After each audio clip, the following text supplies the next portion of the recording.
Itinuro ni Vice President Sara Duterte si Pangulong Bongbong Marcos na anya'y nasa likod ng mga paninira sa kanya. Sa kabila niyan, tingin ng ilang kongresista, imposibleng hindi akyat sa Senado ang impeachment complaint ng bise. Nasa frontline na balitang yan si Marian Enriquez. Isa sa mga naging sentro ng pagdinig kahapon ang tila mahiwagang kahon na dinala ng Bureau of Internal Revenue sa Kamara.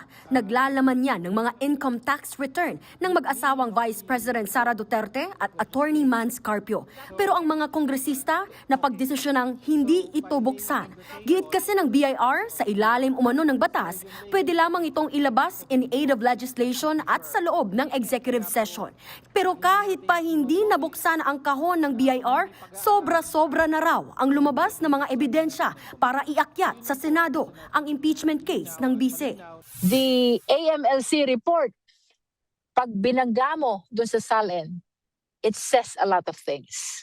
No? Given the weight of the evidence presented yesterday, I think nasatisfy na ang threshold ng probable cause. Baka nga nalampasan pa with the weight of evidence. Si Akbayan Party List Representative Shell Jokno naman, tinawag na smoking gun ang mga lumabas na ebidensya laban sa bise. Yung lumabas sa mga report ng AMLA, kukumpara natin sa mga dineklara niya sa kanyang SALN. Napakalaki ng pagkakaiba. Yung discrepancy ito ay isang smoking gun na at least insofar as probable cause is concerned. Si Bicol Saro Party List Representative Terry Ridon nga, desidido ng may matibay na basihan para sa ground na betrayal of public trust.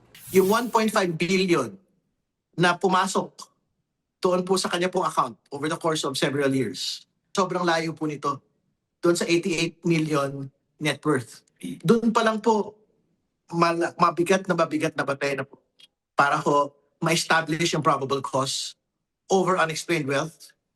Binweltahan naman ng kampo ni VP Sara ang mga paratang sa hindi umano tugmang SALN at mga ari-arian ng bise. Talagang ito ay matransmit sa impeachment court. We are confident that we will be able to show na walang katotohanan yung hindi nagtutugma. But I'm also not saying na kasinungalingan yung mga present kahapon. The way it's presented, doon tayo magkakaroon ng pagkakataluhan. Kung accurate ba. Samantala, sa ilang taong pagiging kritiko sa mga Duterte, tila vindicated o nalinis na ang pangalan ni dating Senator Antonio Trillanes. Sa 19 kasing random na piniling financial transaction sa kanyang affidavit, lahat yan nagtutugma sa inimbestigahan ng Anti-Money Laundering Council. Sa kabila niyan, patuloy pa rin pinabubulaan na ng bise ang testimonya ni Trillanes. Isang dekada na raw nitong pinapakalat ang anyay hindi naman kapani-paniwalang storya. Sabi ng bise, sa loob ng 10 taon, hindi raw nagbago ang naratibo ni Trillanes. Ang tanging nagbago lang daw ay ang makinaryang backer niya. Si PBBM na hindi raw mapilit magpa-drug test. Ang law benders umanong mga miyembro ng Kamara. Ang Commission on Audit na tinatimingan daw ang pag-issue ng dokumento sa political attacks. At ang AMLAC officials na tumatanggi raw linawin ang mga aligasyon laban sa kanya. Sa April 29, muling gugulong ang impeachment hearing kung saan pag-uusapan naman ang aligasyon ng pagbabanta ni VP Sara sa buhay ni Pangulong Bongbong Marcos. Nagbabalita mula sa Frontline, Marian Enriquez, News 5. Mga kapatid, Mean Los Baños po, huwag magpahuli sa mga balita at impormasyong dapat ninyong malaman.